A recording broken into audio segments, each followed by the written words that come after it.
அர்ப்பணம் சேனல் சார்பாக அனைவருக்கும் வணக்கம். இன்றைய நாள் இனிமையான நாளாக அமையட்டும்.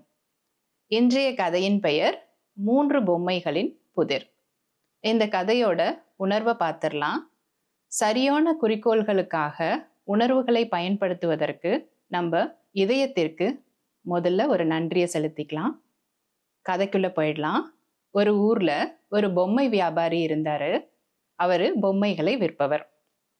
அவர் ஒரு நாள் கேள்விப்பட்டாரு, அந்த ஊரோட அரசருக்கு பொம்மைகள்னா ரொம்ப பிடிக்கும்னு சொல்லிட்டு அந்த அரசவைக்கு போறாரு. அரசர் இந்த விஷயத்தை கேள்விப்பட்டுட்டு அந்த பொம்மை வியாபாரிய அரசவைக்கு வர சொல்றாரு. அரச சபைக்கு போன உடனே தன்னுடைய கூடைய கீழே இறக்கிட்டு 3 பொம்மைகளை பொம்மை வியாபாரி கீழே எடுத்து வைக்கிறார். அரசர் அந்த 3 பொம்மைகளை பார்த்துட்டு ரொம்ப அழகா இருக்கணும், அந்த பொம்மைகளோட விலை என்னன்னு கேட்கிறார்.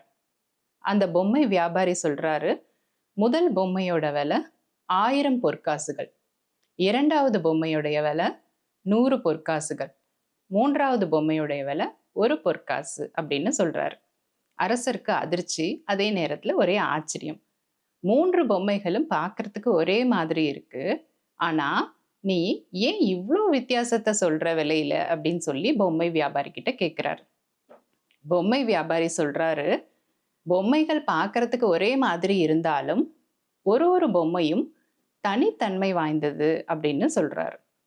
அரசர் திரும்ப அந்த பொம்மைகளை உற்று பார்த்துட்டு, எனக்கு எதுவுமே தனித்தன்மை வாய்ந்த மாதிரி தெரியலையே அப்படின்னு சொல்லி அந்த அரச சபையில இருந்த அமைச்சர்களை பார்க்க சொல்றாரு. அமைச்சர்களும் அந்த 3 பொம்மைகளை பார்த்துட்டு எந்த வித்தியாசத்தையும் கண்டுபிடிக்க முடியல. அரசர் ராஜகுருவை கூப்பிடுறாரு. ராஜகுரு வந்துட்டு அந்த 3 பொம்மைகளையும் உற்று கவனிக்கிறார். அப்புறம் ஒரு வைக்கோல் குச்சியை எடுத்துட்டு வர சொல்றாரு. அந்த வைக்கோல் குச்சியை முதல் பொம்மையோட காதுல விடுறாரு. வைக்கோல் குச்சி முதல் பொம்மையோடைய காதுக்குள்ளார போய் வயிற்று வழியா வருது. அப்போ அந்த முதல் பொம்மையோட வாய் லைட்டா ஓப்பன் ஆகுது. அப்புறம் ராஜகுரு இரண்டாவது பொம்மை கிட்ட போறாரு. அதனோட காதுக்குள்ளார அந்த வைக்கோல் குச்சியை விடுறாரு. அந்த வைக்கோல் குச்சி இன்னொரு காது வழியா வெளியில வருது. ராஜகுரு மூன்றாவது பொம்மை கிட்ட போறாரு. வைக்கோல் குச்சை காது வழியா விடுறாரு. குச்சி வாய் வழியா வருது. அந்த வாய் மூடவே இல்லை, ஓப்பன்லயே இருக்கு. இப்போ அரசர் ராஜகுருவை பார்க்குறாரு. அவர்கிட்ட கேட்குறாரு, இதுல என்ன வித்தியாசம் இருக்கு ராஜகுருவே அப்படின்னு சொல்லி கேட்குறாரு. இப்போ ராஜகுரு முதல் பொம்மை கிட்ட போயிட்டு, வைக்கோல் குச்சி காதுல விடும்போது வயிற்று வழியா வந்தது, வாய் கொஞ்சமா ஓப்பன் ஆயிருக்கு. ஸோ இந்த இடத்துல சில மனிதர்கள் வாழ்க்கையில இந்த மாதிரி இருப்பாங்க. சொல்ற விஷயங்களை எல்லாமே கேட்டுப்பாங்க, தனக்குள்ளா வச்சுப்பாங்க.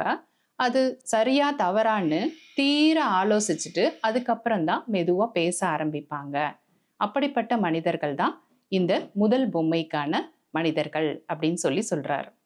இரண்டாவது பொம்மை கிட்ட போயிட்டு, காதுல வைக்கோல் குச்சியை விடும்போது இன்னொரு காது வழியா வர்றத எல்லாரும் பாக்குறீங்க. இப்படிதான் சில மனிதர்கள் வாழ்க்கையில இருப்பாங்க. சொல்ற விஷயங்களை எதையுமே இதயத்து வழியா எடுத்துக்காம இந்த காது வழியா கேட்டு அந்த காது வழியா விட்டுருவாங்க அப்படின்னு சொல்லி சொல்றாரு. மூன்றாவது பொம்மை கிட்ட போயிட்டு வைக்கோல் குச்சை காது வழியா விடுறாரு. அது வாய் வழியா வருது. அந்த வாய் ஓப்பன் ஆனது, மூடவே இல்லை. இந்த மாதிரி தான் வாழ்க்கையில சில மனிதர்கள் இருப்பாங்க. சமுதாயத்துல எப்பவுமே யாரையாவது ஒருத்தரை குறை சொல்லிட்டே இருப்பாங்க, வதந்திகளை பரப்புவாங்க அப்படின்னு சொல்லி சொல்றாரு. அதனாலதான் முதல் பொம்மைக்கு மிக சிறப்பு தன்மை வாய்ந்ததுனால அதுக்கு 1000 பொற்காசுகளும், இரண்டாவது பொம்மைக்கு அது கொஞ்சம் அலட்சியப்படுத்துது, ஆனா அவ்வளோ விஷயங்களை காதுல வாங்கிக்காம விஷயங்களை வெளியே விடுறதுனால அதுக்கு 100 பொற்காசுகளையும், மூன்றாவது வதந்திகளை பரப்பிட்டு இருக்கிறதுனால அதுக்கு 1 பொற்காசுகளையும் பொம்மை வியாபாரி நிர்ணயிச்சிருக்காருன்னு சொல்லி சொல்றாரு. இந்த கதையிலிருந்து நாம என்ன உணர்றோம் அப்படின்னா, நாம எப்பவுமே வாழ்க்கையில சரியான குறிக்கோளோடு நம்ம உணர்வுகளை பயன்படுத்தினோம்னா எப்படி பேசிக்கிறோம், எப்படி நடந்துக்கிறோம் அப்படின்றத பொறுத்து தான் நம்மளுடைய வாழ்க்கை அமையுது.